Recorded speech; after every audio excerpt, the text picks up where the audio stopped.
तो compound personal pronoun ये compound personal pronoun क्या है पहले उसे समझते हैं।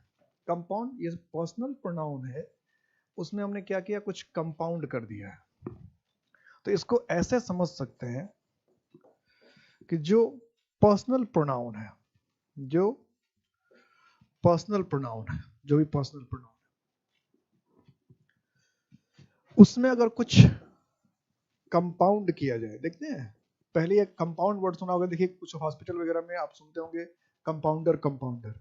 तो कंपाउंडर को कंपाउंडर क्यों करते, वो दवाई कंपाउंड करता है, दवाई को मिलाता था, डॉक्टर दवाई बताता था, कंपाउंडर क्या करता था, कंपाउंड करता था दवाई को। ये पहले क्या, डॉक्टर खुद दवाई मिला के दवाई दिया करते थे। आजकल जो है दवाई जो है कंपनी बनाने लगी, नहीं तो पहले दवाई भी डॉक्टर ही बनाते थे।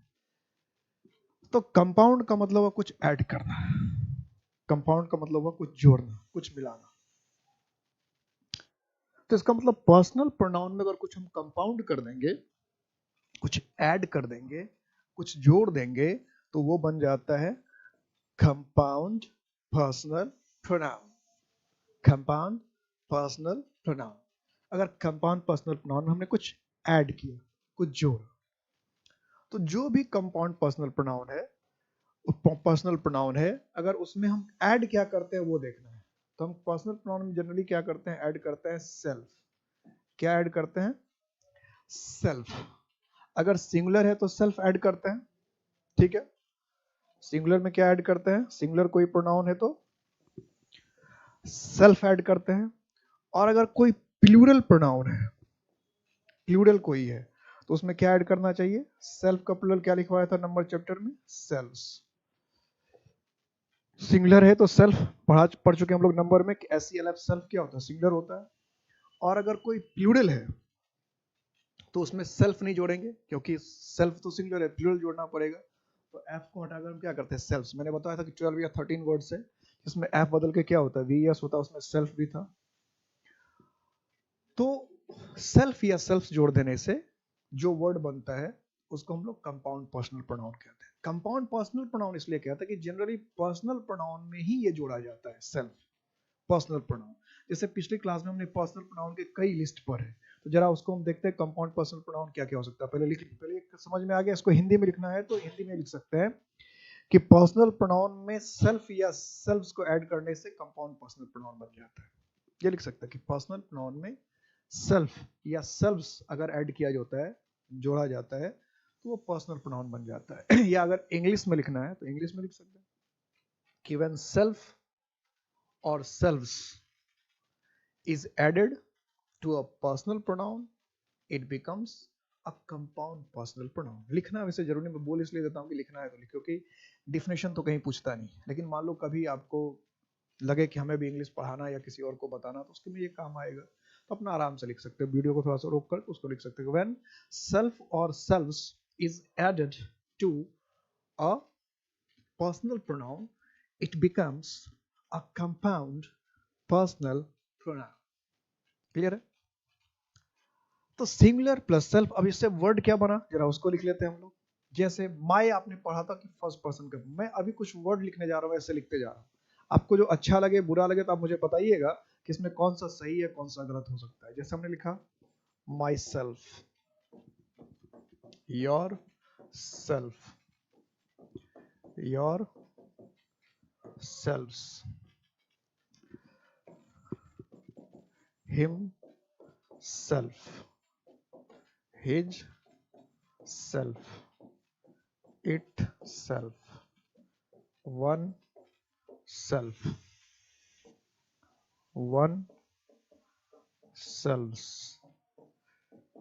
हिम सेल्फ तो लिख लिया।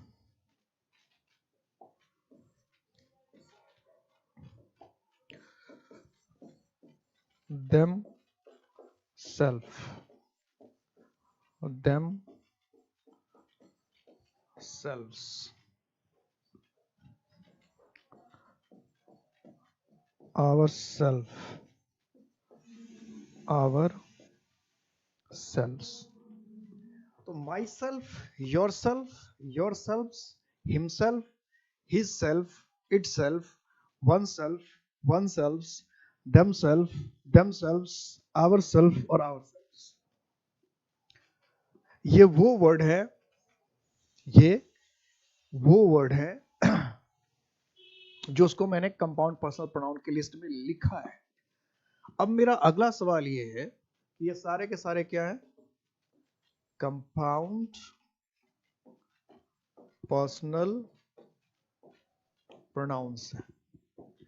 क्यों है कंपाउंड पर्सनल प्रोनाउन? कि इसमें सब में सेल्फ या सेल्फ जुटा है और किसी वर्ड में जुटा है, किसी में माई में जुटा है, किसी में यू में जुटा है, किसी में योर में जुटा है, या किसी में हिम में जुटा है, किसी में हिज में जुटा है, कभी वन में जुटा, मतलब सारे में सेल्फ या सेल्फ जुटा हुआ, कभी देम में जुटा है।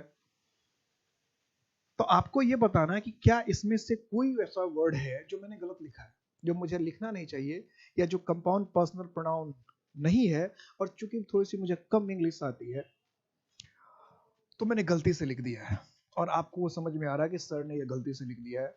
चूंकि सर की थोड़ी सी इंग्लिश कमजोर है तो सर से एक आध गलती कभी कभी हो जाती है। ऐसा अगर कुछ आपको लग रहा है तो मुझे बता सकते हैं। हो सकता है इसमें एक आध दो वर्डिंग मेरी ना समझी की वजह से या मेरी कम अकल की वजह से हो सकता है मैंने गलत लिख दिया हो।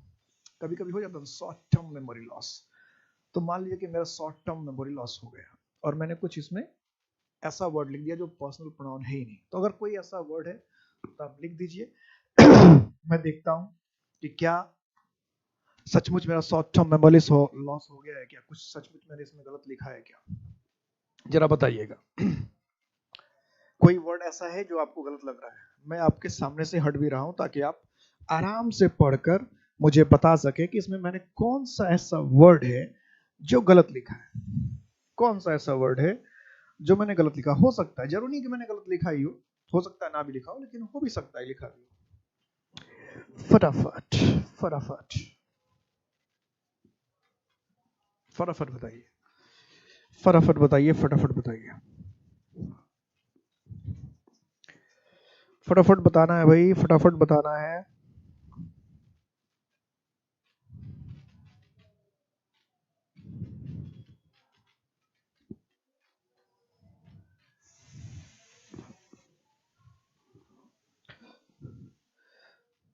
श्योर? सारे सही है सर, सारे सही है सर, ओके, सारे सही है, मतलब मेरे पे पूरा विश्वास है। ये मैंने पूछा इसलिए कि ये सब वर्ड जब एग्जाम में आ जाता है ना, तो जैसा आपने अभी जवाब दिया है वैसा ही लोग जवाब देते हैं, सारे सही है। या अगर आपने ये सोच के जवाब दिया कि सर लिख रहे हैं तो सारे सही ही होंगे, तो सारे सही कह देते हैं, कहीं उल्टा ना हो जाए कि हम लोग किसी को गलत बता दें और बाद में सर कहे कि नहीं ये गलत है। तो अभी भी अगर आपने ऐसा किया, ऐसा रीजनिंग लगाया, तो अभी भी आप जवाब बदल सकते हैं। कभी कभी लोग डर से सारे सही बताते, पता नहीं क्या हो। अब इसलिए हो सकता है कि आप सही हो। अगर आपको अभी भी लग रहा है कि नहीं इसमें कोई गलत है, और सिर्फ दबाव के चलते, डर के चलते, या कोई स्पेशल रीजनिंग लगा के सर ऐसा कहेंगे तो ऐसा हो जाएगा, इन सब के चक्कर में अगर आप जवाब कह रहे हैं कि सारे सही है, तो मैं अभी भी आपको टाइम दे रहा हूं, अपना जवाब आप बदल सकते हैं। एकदम दबाव में आके जवाब नहीं देना है कि सर ने लिखा तो कुछ बात होगी। मैं जब भी लिखता हूं तो मुझे आप इंटरप्रेट नहीं कर सकते कि सर ने लिखा है तो सही ही होगा या सर ने लिखा है तो गलत ही होगा। इस तरह का इंटरप्रेट आप मुझे नहीं कर सकते, और ऐसा इंटरप्रेट मैं कभी करने नहीं दूंगा, क्योंकि ऐसा करेंगे तो फिर गलत आंसर हो जाएगा। अच्छा, भरोसे पे दुनिया कायम है, भरोसे पे दुनिया कायम है। मैं बस ये बता रहा हूं कि अगर कोई एक्स्ट्रा लॉजिक लगा के बता रहे हैं तो फिर फंस जाएंगे, फिर गलत हो जाएंगे। इसमें कुछ वर्ड जो है वो बिल्कुल गलत है, बिल्कुल नहीं यूज होता है। अगर वो वर्ड आपको मिल जाए एग्जाम में तो बिल्कुल वो वर्ड गलत है, उसको देखते ही आप एरर बता दीजिए। कुछ वर्ड इसमें है जो मैंने लिखे हैं जो कंपाउंड पर्सनल प्रोनाउन नहीं है, और मैंने इसमें लिख दिया। जो वर्ड देखते ही आपको बता देना कि गलत है, उसमें सबसे पहला वर्ड है ये, हिज सेल्फ। कभी नहीं होता, कभी नहीं होता। ग्रामर में देखते हैं अगर सेंटेंस में हिज सेल्फ लिखा है तो तुरंत काट देना है, ये बिल्कुल नहीं होता। ठीक है, इसके बाद आते हैं ये वर्ड वन सेल्स। ये कभी नहीं होता, देखते ही मिले कि गलत, नजर पड़ जाए तो हो गया कॉमन, और कुछ ढूंढने की जरूरत ही नहीं है। वन सेल्फ लिखा हुआ मिल गया, हिज सेल्फ लिखा हुआ मिल गया, तो वो गलत है, उसके आगे कुछ बढ़ना ही नहीं है। बढ़ना ही नहीं है, वही गलत है, उससे बड़ी गलती अब दूसरी हो नहीं सकती है। इसके बाद ये वर्ड देमसेल्फ, सरासर गलत है, सरासर गलत है, कभी नहीं हो सकता, हो ही नहीं सकता। इसके पीछे लॉजिक क्या है? देम प्लूरल है, तो प्लूरल के साथ सिंगुलर कैसे आ सकता है? सेल्फ तो सिंगुलर के लिए आता ना, दे प्लूरल के लिए आता है। अभी मैंने लिखा था कि सिंगुलर के साथ सेल्फ जुड़ता है और प्लूरल के साथ सेल्फ जुड़ता है, तो दे तो प्लूरल है ना, दे का मतलब वन से अधिक, तो सेल्फ कैसे लिख सकते हैं आप दे के साथ?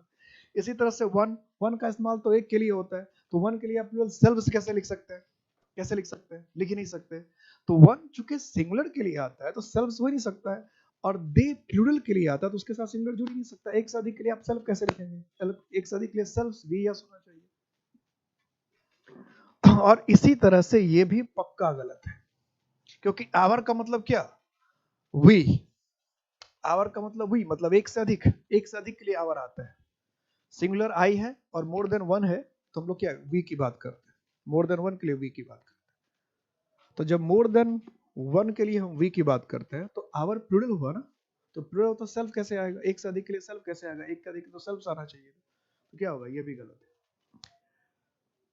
तो हो गया धोखा, उम्मीद थोड़ी सी टूट गई। तो यही बताने के लिए कि ऐसे भी एग्जाम में आते हैं, चूंकि पहले इस पर आप ध्यान ही नहीं देते थे, इसलिए प्रोनाउन की जो गलती होती है ना, प्रोनाउन की गलती वो जल्दी पकड़ में नहीं आती, कि प्रोनाउन में कोई स्पेलिंग मिस्टेक तो होता नहीं है, स्पेलिंग मिस्टेक वाली बात तो होगी नहीं। तो हमें लगता है कि ये सब वर्ड सही है, क्योंकि स्पेलिंग ठीक है, वन सेल्फ का स्पेलिंग ठीक है, देम सेल्फ का स्पेलिंग ठीक है, योर सेल्फ का स्पेलिंग ठीक है, तो हमें लगता है सही ही होगा। इस बात की गलती होती है, सारे गलत वर्ड जो यूज ही नहीं होते वो डाल देता है सेंटेंस में, और पूछना उसको एक क्वेश्चन होता है कि किसी भी एग्जाम में एरर के क्वेश्चन कितने होते हैं? कभी क्वेश्चन एरर के 3 होते हैं, कभी 2 होते हैं, कभी 1 होते हैं। अब 3 क्वेश्चंस में इतने चैप्टर हैं, एक नाउन से इतना ज्यादा क्वेश्चन पूछता है, एक नाउन से इतना ज्यादा क्वेश्चन पूछता है, तो ये सब बातें होती रहती है।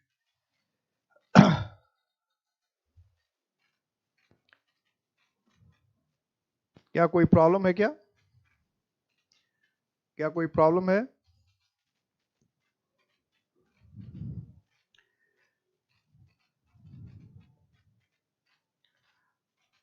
कोई दिक्कत हो रही है क्या?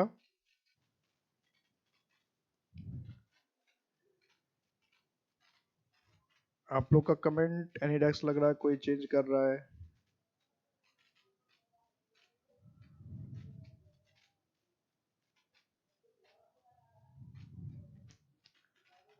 सबका कमेंट मुझे नहीं अच्छा को लगता है, कोई चेंज कर रहा है कुछ।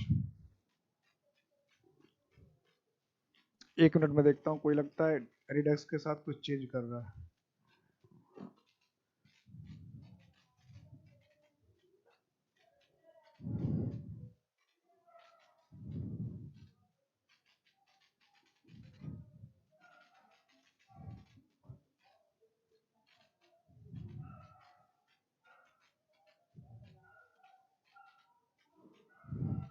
एक मिनट, एक मिनट।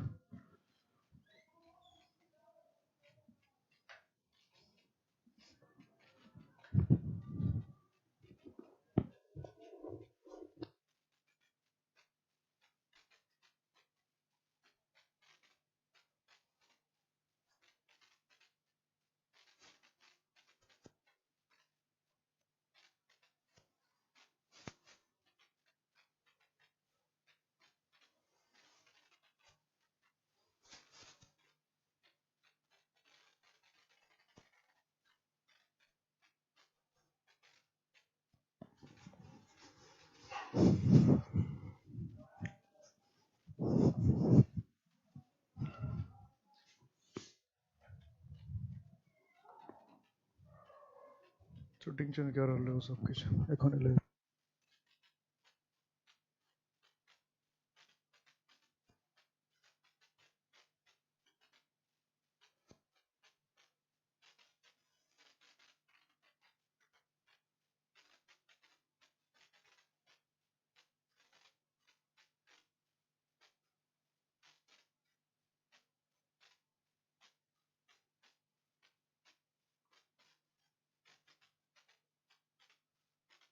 शुरू करें? अब आपका कमेंट आ रहा है, तो लगता है उन लोगों ने कुछ, और एक का तो मुझे कमेंट जो दिख रहा था, एक का कमेंट ही गायब है, एक बैच का। ओके ठीक है, शुरू करते हैं। तो ये जो 4 वर्ड था, ये 4 वर्ड ही क्या है, गलत है। ये 4 वर्ड ही पूरा का पूरा गलत है। अब ये तो था कंपाउंड पर्सनल प्रोनाउन क्या है। कंपाउंड पर्सनल प्रोनाउन क्या है, इसकी बात हम लोग कर रहे थे। कंपाउंड पर्सनल प्रोनाउन क्या है, तो कंपाउंड पर्सनल प्रोनाउन समझ में आ गया। अब यूज के आधार पे, यूज के आधार पे, on the basis of use, use के आधार पे, यूज के आधार, जितने भी कंपाउंड पर्सनल प्रोनाउन है उसको डिवाइड कर दिया गया on the basis of use. Compound personal pronoun को डिवाइड किया गया, बांटा गया। तो जब कंपाउंड पर्सनल प्रोनाउन को on the basis of use divide किया गया, बांटा गया, तो कंपाउंड पर्सनल प्रोनाउन सीपीपी काम चल जाएगा।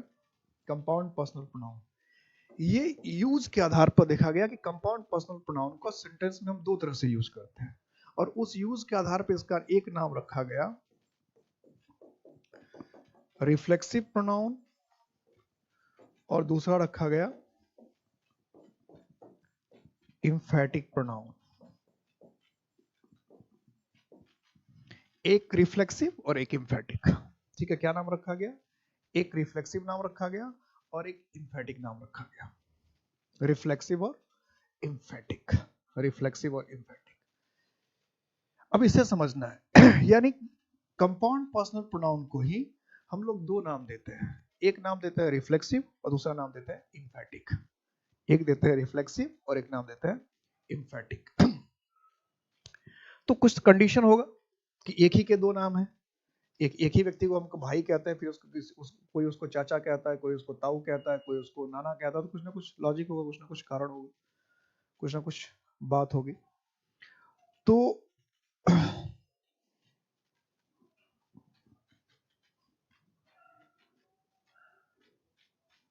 जो रिफ्लेक्सिव प्रोनाउन है, रिफ्लेक्सिव प्रोनाउन है, तो कंपाउंड पर्सनल प्रोनाउन को हम रिफ्लेक्सिव प्रोनाउन कब कहते हैं? तो रिफ्लेक्सिव वर्ड का जो ओरिजिन है वो हुआ रिफ्लेक्शन से। और रिफ्लेक्शन क्या होता है?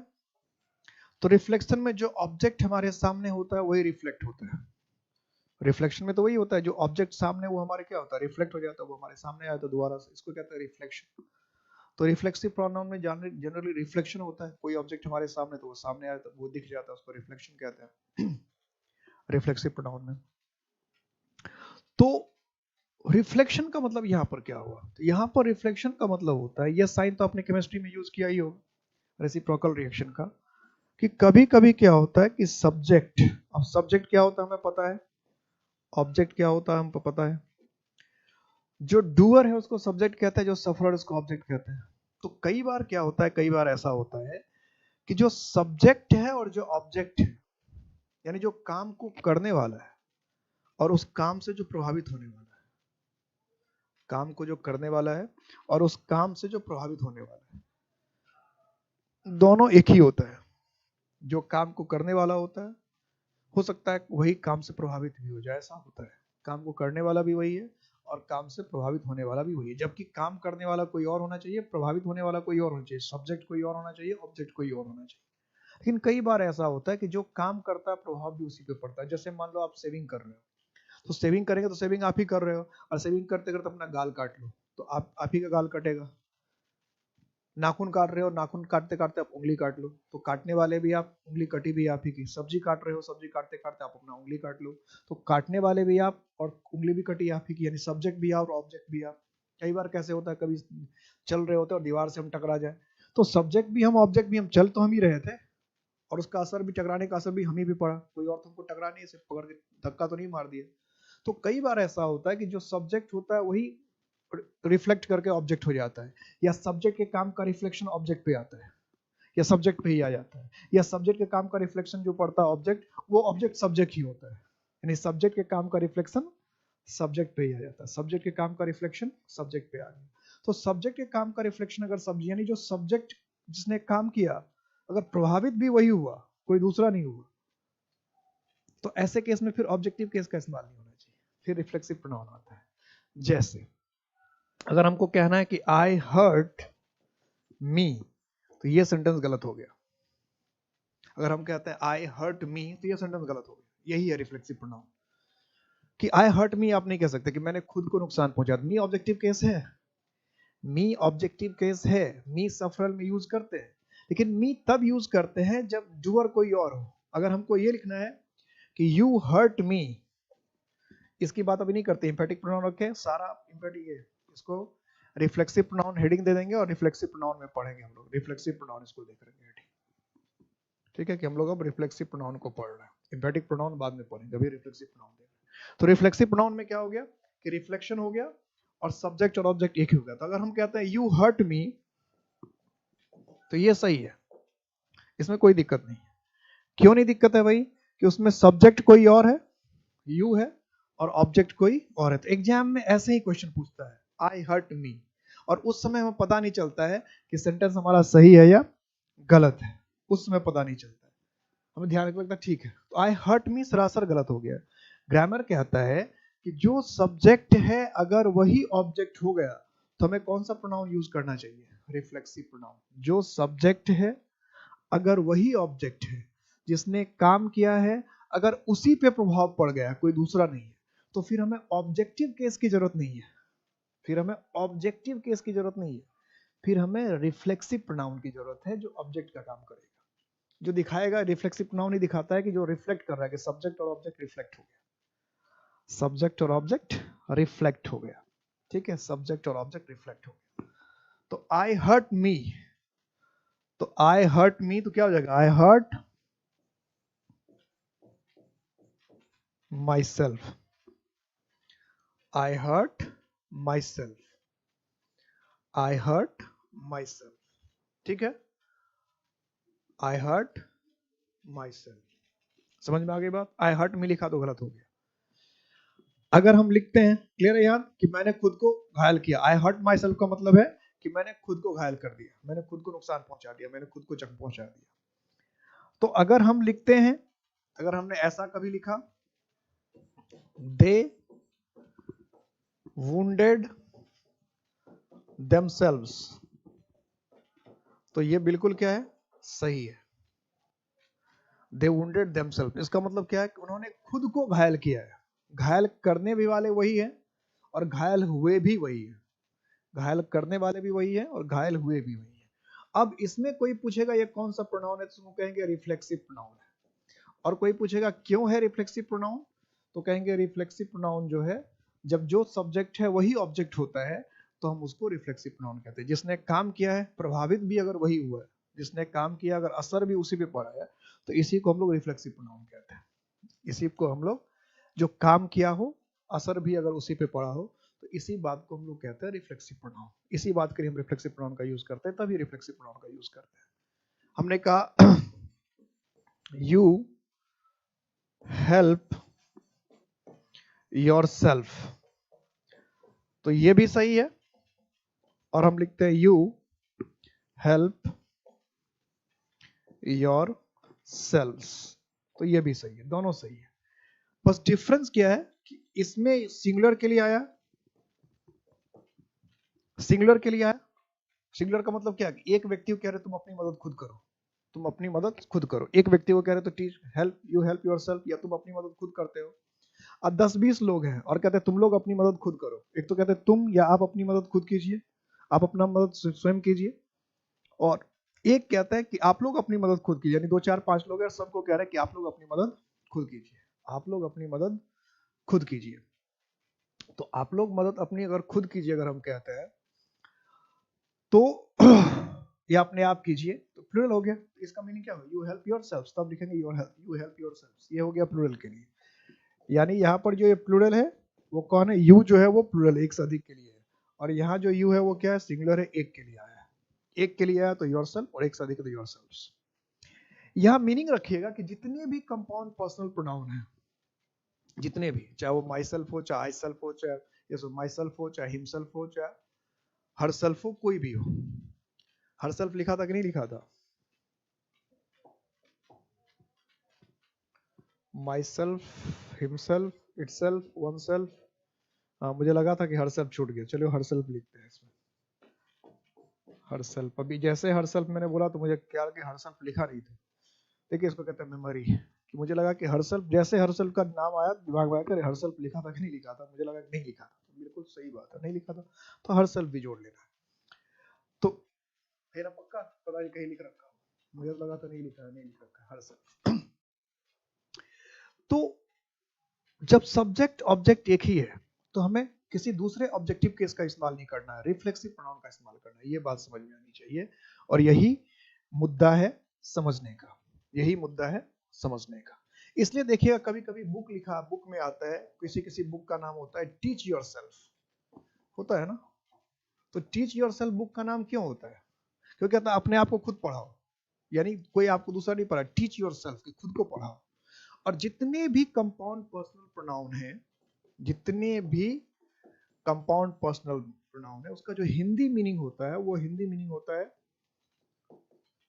स्वयं या खुद या अपने आप। जैसे कहते हैं मैं अपने आप काम कर लूंगा, मैं स्वयं काम कर लूंगा, मैं खुद काम कर लूंगा। सबका एक ही मन, माई सेल्फ का भी यही मतलब है, जैसे कि मैं खुद काम कर लूंगा।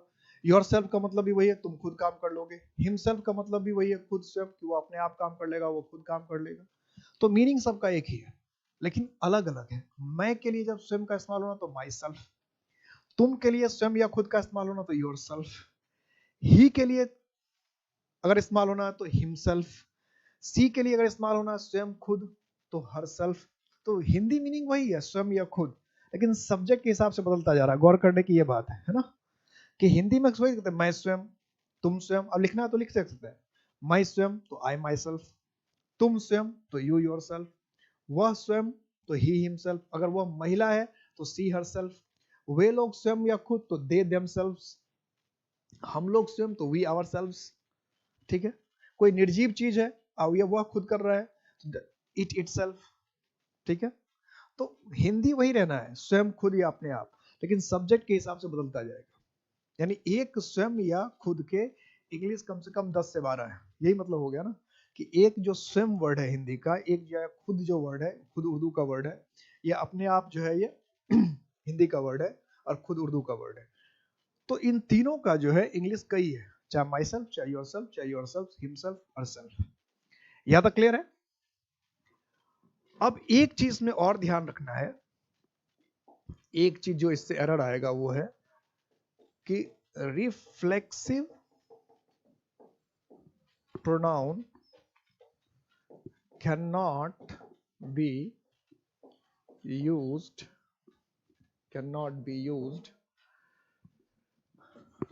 as a subject, cannot be used as a subject, कि रिफ्लेक्सिव प्रोनाउन का इस्तेमाल हम सब्जेक्ट की तरह नहीं करते। रिफ्लेक्सिव प्रोनाउन का इस्तेमाल हम सब्जेक्ट की तरह नहीं करते। ये कई बार एग्जाम में आ चुका है, ऐसे लिख देगा, ऐसे माई सेल्फ एम गो या माई सेल्फ एम गोइंग, कि आपको कहना है कि मैं खुद जा रहा हूं, मैं खुद जा रहा हूं, तो माई सेल्फ एम गोइंग ऐसे नहीं बनता है। तो इसलिए देखिएगा स्पोकन इंग्लिश में जो कई बार लगता है माई सेल्फ इज रवि, ऐसे नहीं बोला जाता, ग्रामर के हिसाब से गलत है। स्पोकन में लोग बोल देते हैं वो ठीक है अपना, वो भी इनफॉर्मल है, बोलना नहीं चाहिए। अब स्पोकन वाले में हर जगह से हम लोग हिंदी बोलते हैं, सब कुछ सही बोलते हैं क्या? इस तरह से इंग्लिश में कोई बोलता है तो सब कुछ सही बोलता है, ये जरूरी नहीं है। तो ग्रामर बिल्कुल मना करता है कि माई सेल्फ को आप सब्जेक्ट की तरह इस्तेमाल, किसी भी रिफ्लेक्सिव प्रोनाउन को, या लिखा रिफ्लेक्सिव प्रोनाउन, तो किसी भी रिफ्लेक्सिव प्रोनाउन को आप सब्जेक्ट की तरह यूज नहीं करेंगे। अगर लिख रहा है कि माई सेल्फ एम गोइंग, तो यह बिल्कुल गलत है। इसमें ए लगा दे तो और अच्छी बात है, ए रिफ्लेक्सिव प्रोनाउन या रिफ्लेक्सिव प्रोनाउंस, कुछ भी लिख दे रिफ्लेक्सिव प्रोनाउन, क्योंकि ए का मतलब भी ऑल होता है, या फिर रिफ्लेक्सिव प्रोनाउंस, कि कोई भी जो रिफ्लेक्सिव प्रोनाउन है उसको हम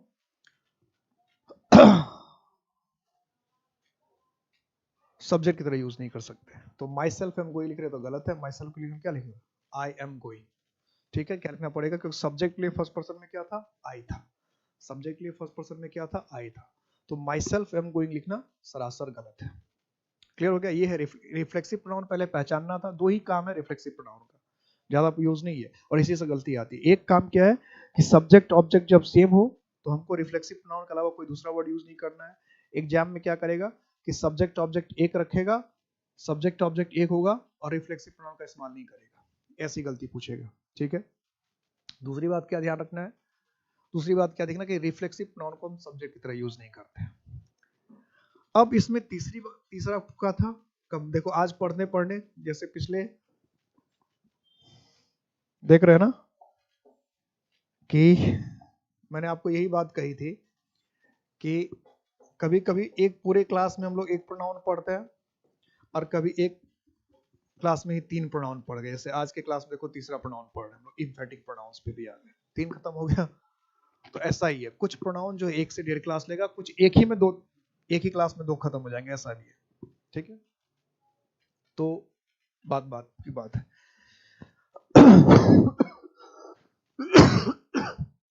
इम्फेटिक प्रोनाउन जो है, इम्फेटिक वर्ड ही बना इम्फेसाइज से।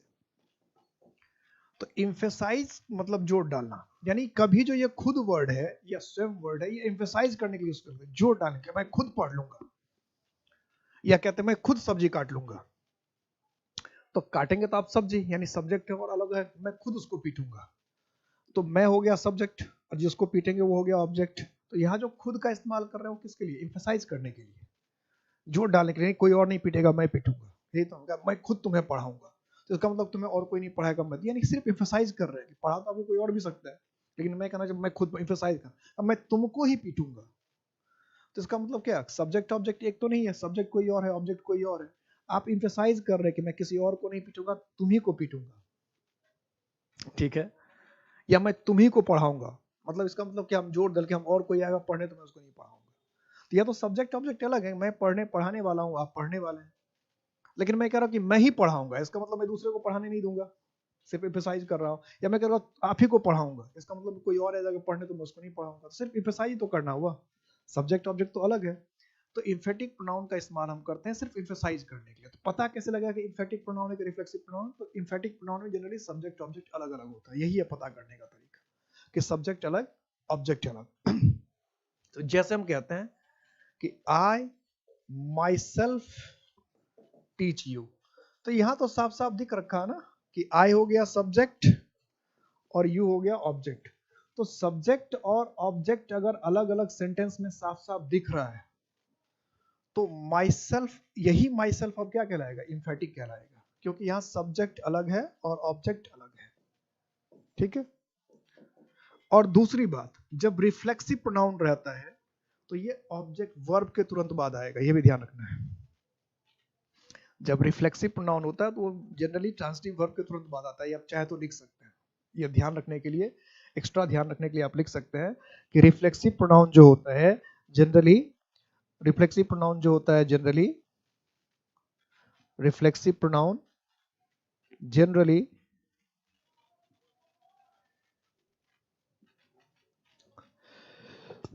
Reflexive pronoun generally transitive verb के, भैया वर्ब के बाद आता है रिफ्लेक्सिव। तो आई माई सेल्फ टीच यू, इसका मतलब ये है कि मैं खुद तुम्हें पढ़ाता हूँ, मैं स्वयं तुम्हें पढ़ाता हूँ, या मैं अपने आप तुम्हें पढ़ाता हूँ, मैं स्वयं तुम्हें पढ़ाता हूँ, मैं खुद तुम्हें पढ़ाता हूँ।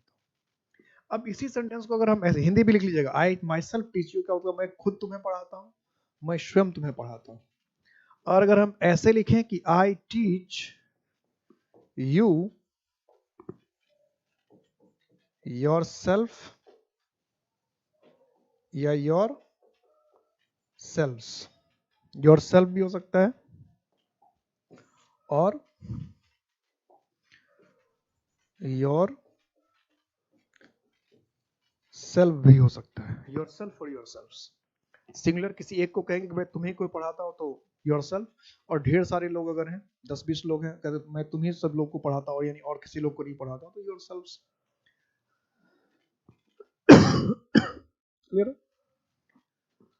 तो अगर हम कहते हैं आई टीच यू योर सेल्फ, तो इसका मतलब इसका हिंदी क्या होगा कि मैं सिर्फ तुमको पढ़ाता हूँ, या तुम्ही को तो पढ़ाता हूँ, या तुम्ही लोगों को ही पढ़ाता हूँ। हिंदी मीनिंग क्या होगा, आई टीच यू योर सेल्फ अगर लिखा है या योर सेल्फ लिखा है, इसका मतलब होगा मैं तुम्ही लोगों को ही तो पढ़ाता हूँ, या बस तुम लोगों को पढ़ाता हूँ, या सिर्फ तुम लोगों को पढ़ाता हूँ, मैं सिर्फ तुम लोगों को पढ़ाता हूँ, या मैं बस तुम लोगों को पढ़ाता हूँ, या मैं केवल तुम लोगों को पढ़ाता हूँ। ये मीनिंग थोड़ा सा इम्फेटिक प्रोनाउन में मीनिंग भी थोड़ा सा चेंज होता है, स्वयं, केवल, ये केवल, सिर्फ, ऐसा मीनिंग आने लगता है कि आई टीच यू योर सेल्फ, इसका मतलब मैं सिर्फ तुम ही लोगों को पढ़ाता हूँ, है एम्फेसिस, तुम ही लोगों को पढ़ाता हो, तुम ही से भी काम चलेगा, ही तुम ही लोगों को पढ़ाता हो। अब हिंदी में एम्फेसिस करने के लिए कुछ अलग, केवल तुमको पढ़ाता हूँ, सिर्फ तुमको पढ़ाता हूँ, बस तुमको पढ़ाता हूँ, और नॉर्मली तुम ही को पढ़ाता हूँ। कोई ऐसे तुम्हें ही तो पढ़ाता हूँ या तुम लोगों को ही तो पढ़ाता हूँ, ऐसे भी बात होती है। तो एम्फेटिक प्रोनाउन क्या करेगा, एम्फेसाइज करेगा, ठीक है, जोड़ डालेगा बस। और ये कहीं भी हो सकता है, और जैसा है उसके हिसाब से आएगा। इसमें एक चीज जो इंपॉर्टेंट लिखना है वो ये है, इसी से एरर बनना होता है कि N emphatic pronoun is used, an emphatic pronoun is used after the word it emphasizes. An emphatic pronoun is used after the word it emphasizes.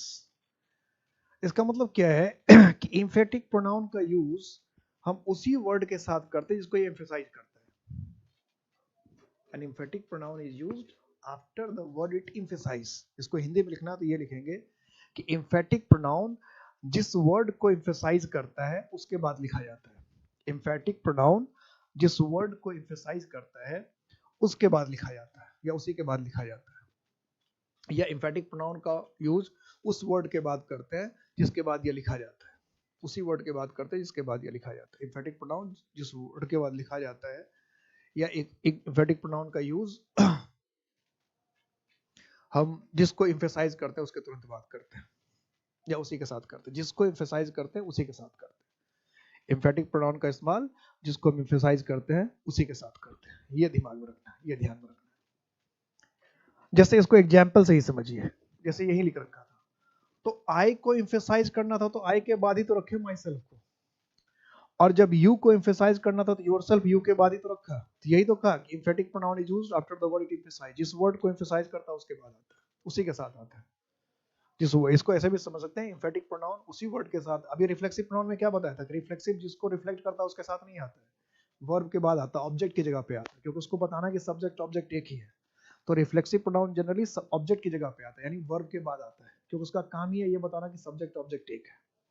लेकिन जो एम्फेटिक प्रोनाउन है वो एम्फेसाइज करने के लिए आता है, तो जिसको एम्फेसाइज करेगा उसी के साथ आएगा ना, और वैसा ही आएगा। वैसा ही आने का मतलब क्या है कि अगर इससे एरर पूछना होगा तो कैसे एरर पूछेगा। अब इससे देखो इसका एरर कैसे पूछेगा। जैसे आई को एम्फेसाइज करना तो लिखा I myself teach you, you को एम्फेसाइज करना तो लिखा you your, I teach you yourself, जिसको एम्फेसाइज किया उसी के साथ आया। अब इससे एरर कैसे पूछेगा उसको देखो।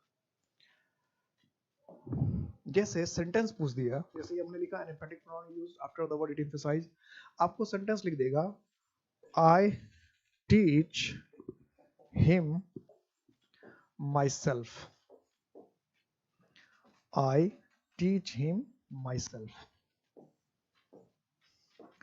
तो पहली नजर में क्या लगता है कि कोई गलती नहीं है, क्योंकि ऐसा लोग बोलते हैं I help you my self, I help them my self, लोग ऐसा बोलते हैं, स्पोकन इंग्लिश में खुल के बोलते हैं। ऐसा आपने भी हो सकता है कभी ऐसी बोले, तो ये सरासर गलत है।